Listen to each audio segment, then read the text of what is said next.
Gobernantes y profetas de la época de Isaías. Retos de interpretación. Los retos de interpretación en un libro largo y significativo como Isaías son numerosos. El más crítico de ellos se enfoca en el hecho de que si las profecías de Isaías recibirán cumplimiento literal o no, y si el Señor, en su programa, ha abandonado a Israel como nación y ha reemplazado permanentemente a la nación con la Iglesia, de tal manera que no hay futuro para Israel como nación.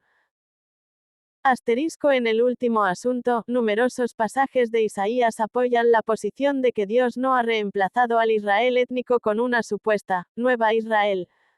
Isaías tiene demasiado que decir de la fidelidad de Dios para con Israel, que él no rechazaría al pueblo a quien él ha creado y escogido 43:1.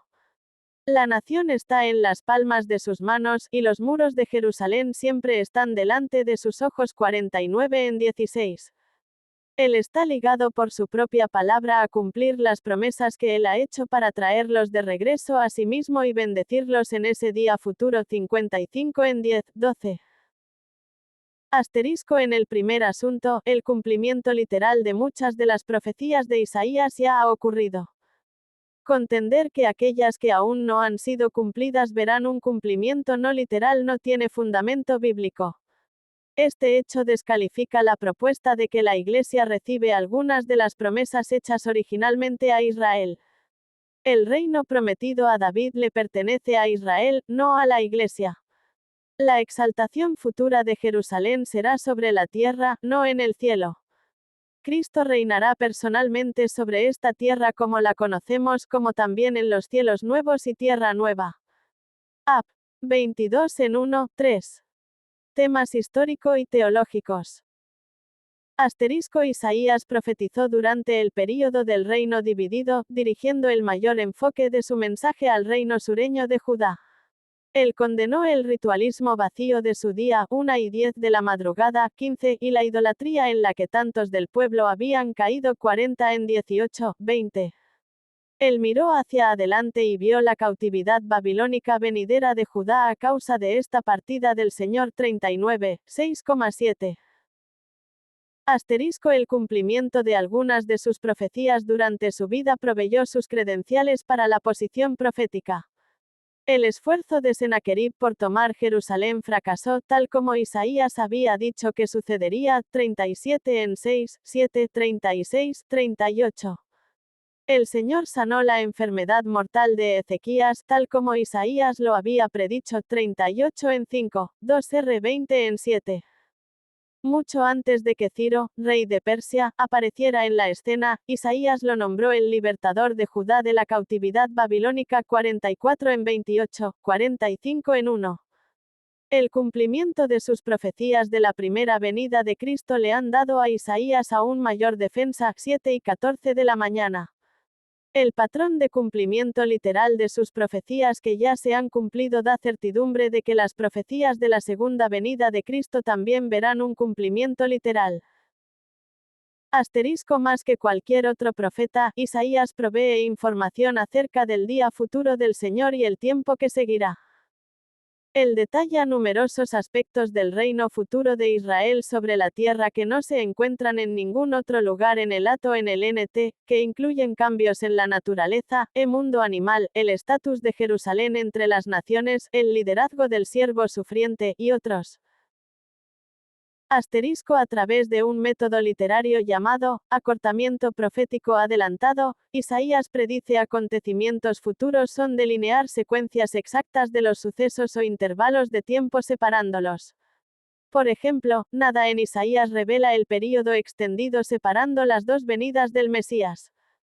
También él no provee una distinción tan clara entre el reino futuro temporal y el reino eterno como Juan lo hace en Apocalipsis 20:1, 10, 21:1, 22:5. En el programa de Dios de la revelación progresiva, detalles de estas relaciones esperaban un vocero profético de un tiempo que vendría más adelante. También conocido como el profeta evangélico, Isaías habló mucho de las gracias de Dios para con Israel, particularmente en sus últimos capítulos. La pieza central es el capítulo 53 de Isaías. Un retrato sin paralelo de Cristo como el Cordero inmolado de Dios. Vista panorámica de Isaías. Con toda razón Isaías es llamado el príncipe de los profetas.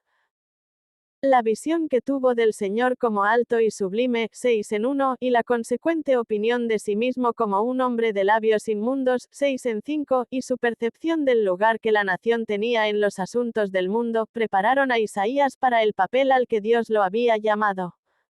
No solo era un gran profeta, también era un importante consejero político entre los hombres de Estado y había hecho llamados a reformas sociales y avivamiento espiritual. El libro de Isaías puede dividirse en 3 secciones. Los capítulos 1 al 35 contienen anuncios del juicio de Dios sobre el pueblo. Los capítulos 36 al 39 contienen un intervalo histórico, con frecuencia llamado, el libro de Ezequías. Los capítulos 40 al 66 ofrecen un mensaje de consuelo para el pueblo de Dios. Las profecías de Isaías presentan el cuadro de mayor diversidad del Mesías de todo el Antiguo Testamento. Contienen mucha información acerca de su primera y segunda venida.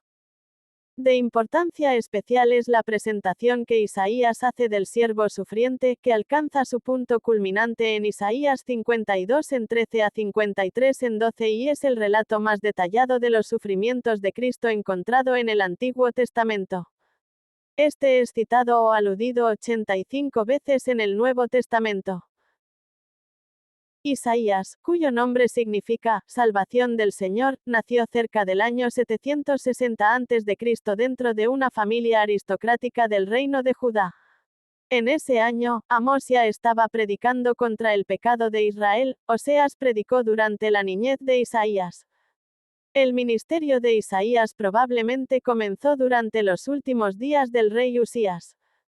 Tanto Usías en Judá como Jeroboam II en Israel gobernaron sin mayores dificultades sobre sus propios países, debido en parte a que ningún país poderoso los molestó. En el 740 a.C., el año en que Usías murió, Isaías recibió una dramática visión donde Dios le revelaba lo glorioso de su santidad y él veía su propia falta de la misma, y la de su nación, 6 en 1, 7. Solo unos cuantos años después de este período de prosperidad, Asiria comenzó a inquietarse por falta de actividad militar, e insistió en cobrar tributos de todas las naciones pequeñas en el área, especialmente Siria e Israel. El rey de Siria, Rezín y el rey de Israel, Peca, decidieron resistirse y trataron de forzar al rey de Judá, Acaz, a unirse a su rebelión.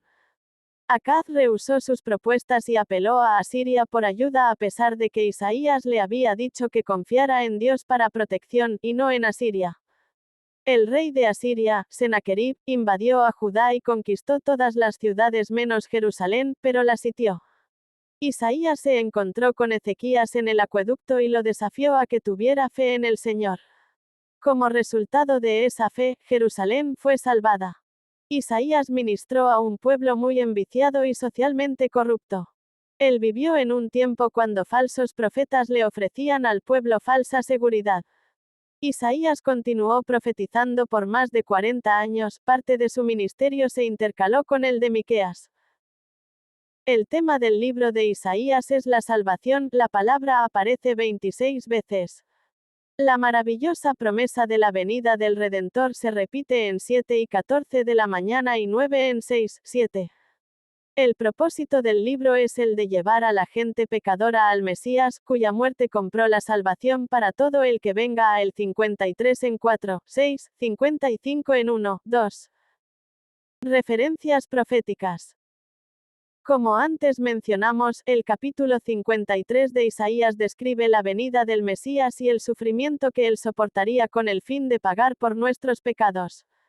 En su soberanía, Dios orquestó cada detalle de la crucifixión para cumplir cada profecía de este capítulo, así como otras profecías mesiánicas del Antiguo Testamento. La imagen del capítulo 53 es conmovedora y profética y contiene un cuadro completo del Evangelio. Jesús fue despreciado y rechazado, v. 3, Lucas 1 y 34 de la tarde, Juan 1 y 10 de la madrugada, 11, azotado por Dios, v. 4, Mateo 27 en 46, y herido por nuestras rebeliones, v. 5, Juan 7 y 34 de la tarde, 1 Pedro 2 y 24 de la madrugada.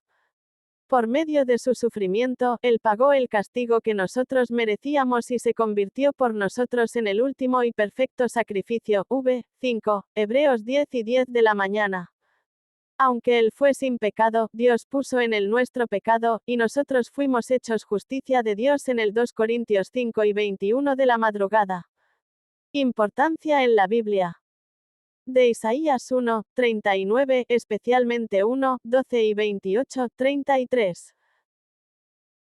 Muchos de los temas predilectos de Isaías se encuentran ya en su visión inaugural, 6,1, 13, sobre todo en su énfasis en Jehová como Santo de Israel, título que aparece unas 25 veces en todo el libro, pero solo 5 veces en los demás libros del Antiguo Testamento. La preocupación por la realidad de un Dios santo condujo a una conciencia del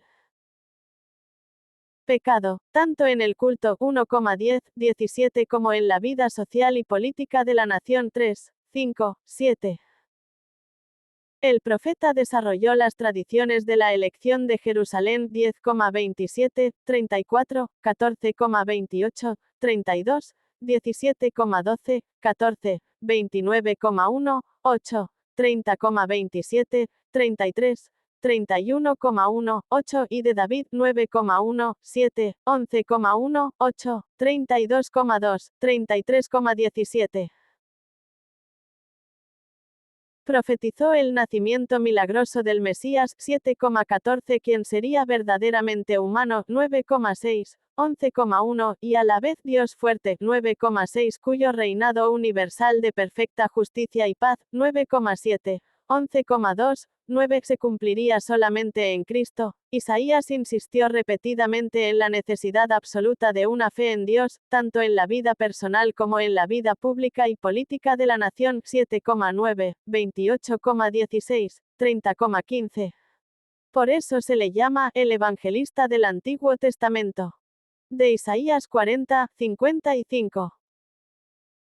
Esta sección se caracteriza por una viva esperanza de la salvación inminente, un nuevo éxodo, esta vez del cautiverio babilónico, 40,3 ss, 43,16, 21, 48,20 s, 51,10, 52,12, etc.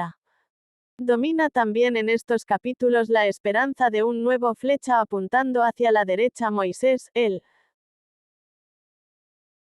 verdadero siervo de Jehová 42,1, 4, 49,1, 6, 50,4, undécima, 52,13, 53,12, cuyo sufrimiento propiciatorio, resurrección y exaltación harían posible la justificación de muchos 52,13, 53,12 y solo en Cristo se cumplirían plenamente, JN 12,41.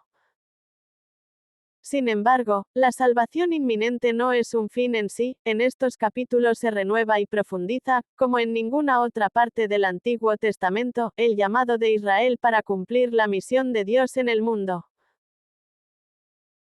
Una teología de misión domina Isaías 40, 55 como fin supremo de la salvación 40,9, 41,8, 9, 27, 42,1, 4, 6, 7, 10, 11, 43,10, 12, 21, 44,8, 45,5, 6, 14, 22, 23, 48,6, 20, 49,6, 8, 22, 23, 51,2, 5, 52,10, 15, 55,1, 13. Solamente en el contexto de esta teología de misión podemos entender otros temas predilectos de IS 40,55. Por ejemplo, encontramos en Isaías 40, 55 un desarrollo asombroso de la doctrina de la creación como base de su teología de misión 40,12, 26, 42,5 ss, 45,11, 12, 18, 48,12, 13, un marcado monoteísmo evangelístico 45,14, 20, 22, etc., y una filosofía de la historia jamás superada en el pensamiento humano 41,1, 4, 25, 26, 43,14, 44,24, 28, 45,1, 7, 8, 13, 46,8, 11, 48,14, 15, 53,10, 54,15, 17. El profeta proclama que la historia del mundo tiene significado solamente a la luz de la misión del pueblo y del siervo de Jehová. De Isaías 56, 66. En esta sección muchos de los poemas se dirigen al pueblo que está otra vez en la Tierra Santa 56,8, el templo se ha reedificado y se ofrecen sacrificios 56,5, 7, los días de ayuno son comunes. Sin embargo, los pecados anteriores han empezado a manifestarse otra vez, el sincretismo y la superficialidad en el culto 58,1, 12, la injusticia social 59 y un liderazgo impío 56,9, 12. Isaías 56, 66 se caracteriza por el conflicto entre el Israel genuino, los pobres, 57,15, 61,1, 3, 66,2, y el Israel falso, los ricos y poderosos, 56,9, 12, 57,1, 4, 59,14, 15, 65,13, 16. Se insiste en la observancia del sábado 58,13, 14, la humildad 57,15, 61,2 ss, etc., y la misericordia hacia los pobres 58,6, 7, 9, 10. Dios se presenta como santo y justo tanto en la restauración de su pueblo como en el castigo eterno de los impíos 57,15, 60,9, 14, 66,24. La vívida esperanza de una intervención inminente de Dios, para la redención de su pueblo, no domina en estos oráculos como en 40, 55. Se procura explicar el atraso del cumplimiento de las profecías 59,1 s, pero persiste una firme confianza en el triunfo final del Santo de Israel y la glorificación de Sión 57,15 ss, 60,10, etc. En los caps 65 y 66, una sección de carácter apocalíptico, encontramos la esperanza de un nuevo cielo y una nueva tierra. Después de la salvación y el juicio, Dios promete renovar el universo que el pecado ha corrompido. El carácter de Dios en Isaías 1. Dios es accesible, 55 en 3, 6, 2. Dios es eterno, 9 en 6, 3. Dios es fiel, 49 en 7. 4. Dios es glorioso, 2 y 10 de la madrugada, 6 en 3, 42 en 8, 48 en 11, 59 en 19, 5. Dios es santo, 5 y 16 de la madrugada, 6 en 3, 57 en 15, 6. Dios es justo, 45 en 21, 7. Dios es bondadoso, 54 en 8, 10, 63 en 7, 8. Dios es luz, 60 en 19, 9. Dios es paciente, 30 en 18, 48 en 9, 10. Dios es amoroso, 38 en 17, 43 en 3, 4, 49 en 15, 16, 63 en 9, 11. Dios es misericordioso, 49 en 13, 54 en 7, 8, 55 en 3, 7, 12. Dios es poderoso, 26 en 4, 33 en 13, 41 en 10, 43 en 13, 48 en 13, 52 en 10, 63 en 12, 13. Dios cumple sus promesas, 1 y 18 de la madrugada, 43 en 2, 14. Dios provee, 10 en 5, 17, 27 en 3, 31 en 5, 44 en 7, 50 en 2, 63 en 14, 15. Dios es justo y recto, 41 en 10, 16. Dios es verdadero, 25 en 1, 38 en 19, 65 en 16, 17. Dios no tiene igual, 43 en 10, 44 en 6, 46 en 5, 9, 18. Dios es 1, 44 en 6, 8, 24, 45 en 5, 8,18, 21, 22, 46 en 9, 11, 19. Dios es inescrutable, 40 en 28, 20. Dios es sabio, 28 en 29, 40 en 14, 28, 42 en 9, 44 en 7, 46 en 10, 66 en 18, 21. Dios se aira, 1 en 4, 3 en 8, 9 y 13 de la mañana, 14, 19, 13 en 9, 26 en 20, 42 en 24, 25, 47 en 6, 48 en 9, 54 en 8, 57 en 15, 16, 64 en 9. Cristo en Isaías. El libro de Isaías constituye uno de los más asombrosos ejemplos de la profecía mesiánica en el At. Con vívidas imágenes Isaías nos brinda el cuadro del futuro Cristo como siervo sufriente, quien, como cordero fue llevado al matadero, 53 en 7 y que, justificará a muchos, y llevará las iniquidades de ellos, 53 en 11.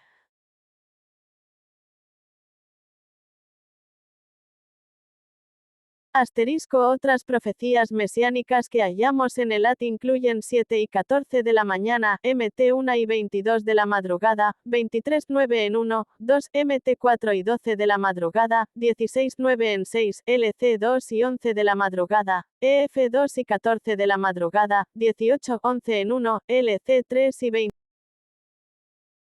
10 de motivos de oración en Isaías. 1. Petición por la revelación de la grandeza de Dios. Oremos para que Dios se revele en toda su grandeza y majestad en nuestras vidas, basándonos en la visión de Isaías en Isaías 6 en 1, 3. 2. Confesión de pecados personales y nacionales. Confesemos nuestros pecados personales y busquemos la misericordia de Dios para el perdón, reflexionando sobre la confesión nacional en Isaías 6 en 5 y 58 en 1, 2. 3. Petición por un corazón dispuesto a obedecer. Oremos por un corazón dispuesto a obedecer la voluntad de Dios en todas las áreas de nuestra vida, tomando inspiración de la disposición de Isaías en Isaías 6 en 8. 4. Confesión de la necesidad de purificación y santificación. Confesemos nuestra necesidad de purificación y santificación, y pidamos a Dios que nos limpie, basándonos en la purificación de Isaías en Isaías 6 en 6, 7. 5. Petición por consuelo en tiempos de aflicción. Oremos por consuelo en tiempos de aflicción personal o colectiva, tomando inspiración de las palabras de consuelo de Isaías 40 en 1, 2. 6. Confesión de dependencia en Dios en lugar de confianza en las fuerzas humanas. Confesemos cualquier confianza excesiva en las fuerzas humanas y pidamos a Dios que sea nuestra verdadera fortaleza, basándonos en las advertencias contra la confianza en el hombre en Isaías 31 en 1. 7. Petición por justicia y compasión en nuestras comunidades. Oremos por justicia y compasión en nuestras comunidades, tomando inspiración de los llamados a la justicia social en Isaías 1 y 17 de la madrugada. 8. Confesión de cualquier falta de confianza en la fidelidad de Dios. Confesemos cualquier falta de confianza en la fidelidad de Dios y pidamos una fe firme, basándonos en las promesas de fidelidad de Dios en Isaías 41 en 10. 9.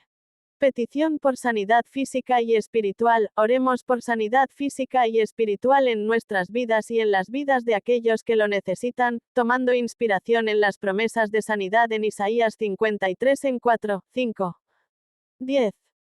Agradecimiento por las promesas de restauración y redención. Agradezcamos a Dios por las promesas de restauración y redención en nuestras vidas y en el mundo, basándonos en las visiones de un nuevo cielo y una nueva tierra en Isaías 65 en 17, 19.